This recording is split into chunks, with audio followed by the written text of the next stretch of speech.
গাজা থেকে শুরু করে কঙ্গো প্রজাতন্ত্র পর্যন্ত বিশ্বের বিভিন্ন সংঘাতময় অঞ্চলে ২০২৪ সালে শিশুদের ওপর সহিংসতা ভয়াবহ আকার ধারণ করেছে বলে জাতিসংঘের এক বার্ষিক প্রতিবেদন তথ্যে উঠে এসেছে।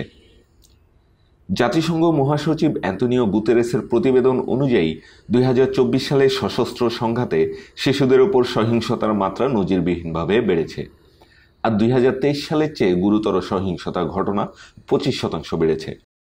প্রতিবেদনে বলা হয় ২০২৪ সালে শিশুদের বিরুদ্ধে ৪১,৩৭০টি গুরুতর সহিংসতার ঘটনার প্রমাণ পাওয়া গেছে, যার মধ্যে ৩৬,২২১টি সংঘটিত হয়েছে ২০২৪ সালে।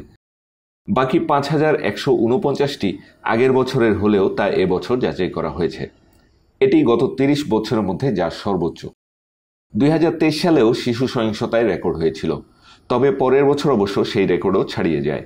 ২০২৪ সালে আগের বছরের তুলনায় সহিংসতা বেড়েছে ২১%। প্রতিবেদনে আরও বলা হয় ২০২৪ সালে সশস্ত্র সহিংসতায় ৪,৫০০-এরও বেশি শিশু নিহত এবং কমপক্ষে ৭,০০০ জন আহত হয়।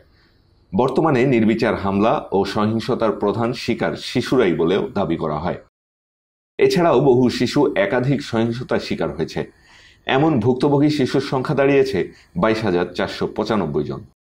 জাতিসংঘ মহাসচিবের শিশু ও সশস্ত্র সংঘাত বিষয়ক বিশেষ প্রতিনিধি ভার্জিনিয়া গাম্বা বলেন যে ২২,৪৯৫ শিশুর এখন স্কুলে পড়া বা মাঠে খেলাধুলা করার কথা, তারা আজ শিখছে কিভাবে গোলাগুলি আর বোমার মধ্যেও বেঁচে থাকতে হয়। এই শিশুদের আর্তনাদ আমাদের সবার রাতের ঘুম কেড়ে নেওয়ার মতো। তিনি আরও বলেন, এটি যেন আমাদের জন্য সতর্ক সংকেত হয়, কারণ আমরা একেবারে সংকট সীমার কিনারায় পৌঁছে গেছি।